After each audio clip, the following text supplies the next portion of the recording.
Hi, it's Evan Roberts of Roberts Pianos Houston here, and I have a Wyman upright piano in stock, or console piano in America. They call console pianos with this style of leg on them. It has a matching bench as well, which has got a nice top, very comfortable actually. It's an inexpensive bench, but it has storage in it, non-adjustable, and it's quite comfortable. Good top, good leather top, or faux leather top. It's a console as well because of the design of the music desk. And the cabinet's in very good shape, actually. Client owned it since 2004. It's 2003, 2004, and just needs a bit more tidying up. But there's a few little, just normal wear scratches and dinks on the cabinet. Now, the company Wyman, supposedly, from what I've read, anyway, let me know if you know more than I do about Wyman pianos. I know very little. What I do know, or what I've read, is that when Baldwin was closing, some of the workers from Baldwin went to China and made these pianos, and they're quite reasonably well made from what I've seen. I've had another one in stock about a year ago, and they're decent pianos. It's like an entry to middle range piano, and it's a very nice rich color wood in this case, and it's got a decent tone too. It's well designed. So on the inside it has this type of front, which is not bad to take off. It's quite well thought out for tuners to take to pieces. Another part that's quite easy to take off is this floorboard. This is a butterfly floorboard. Some people call it that. It's typical on Wurlitzers and other pianos. Now they've designed it where you can pop it off here. You can pop off here, and on the right hand side you can pop off there, and the whole thing comes off. It's a very handy feature that they've designed for tuning and regulation and things, to make it easier for regulation. So that's useful. Very quick to take off. It's a bit dirty underneath. We need to clean the inside. Very typical, kind of just little bits of dust and something in there. Not quite sure what that is. There's no damage, no moth wear on the action that we've noticed. All the hammers are in like new condition. There's no grooving on them. The children played very little, and so it's in great shape. And all the keys, obviously, there's no sideways playing. The keys are in the action, which is good. Key tops are excellent. It's got 3 pedals, sustain pedal, it's got the soft pedal, and it has the practice or Celeste rail pedal.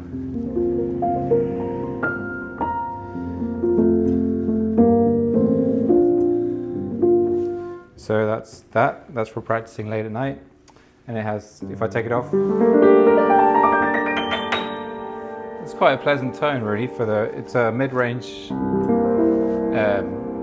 lower mid-range piano, but it's well made. The tone's well designed. It's not too bright, not too mellow, good hammers. Now let's talk a little bit about hammers. There are some famous brands of hammers. There's, for instance, Abel hammers, which are made in Germany, one of the top brands of hammers. And they have a different series. They have the special press, and then there's another type of hammer. And then there's Renner hammers, also German as well, which have, I guess, several series as well.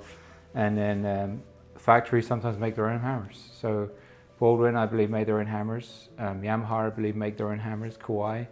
And then it feels to me as if this is the hammer they made themselves. Some Samiks and Yangchangs say Royal George on them, which is an English factory. I'm not even sure if it's made in England, Royal George. I don't think they're made in England, but I might be wrong. But these hammers appear to be factory made. There's no marking on them, except for a 22 here, so I couldn't find anything about whether or not these are made by themselves. Sometimes they do write on the hammer, but I haven't seen any writing on the hammers as to where they were made, so we'll never know. You can make a hammer as long as you have a special press machine. You can cut the core, which is wooden, and then you can press the felt on the outside. So that's just an interesting fact if you're watching this video this far. And so the tone is quite mellow. Hammers produce a nice mellow tone. The attack is not too bright.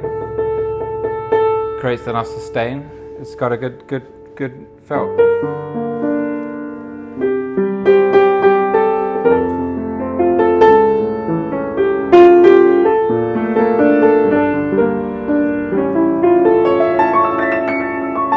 When we get up to this top section, it's a little bit brighter. It's nice here. bit bright here. So we can mellow those few notes out. Action's very even. It's good geometry, good design of action. Dampers are working great. This kind of tone can play all sorts of stuff because the bass is not overpowering, but it's still there. It's nice and present. You can do jazz.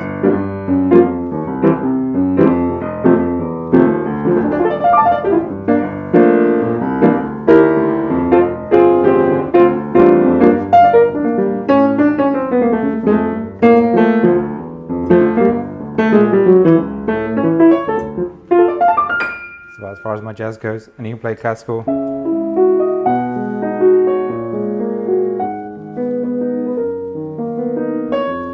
Nice and soft. Good dynamics.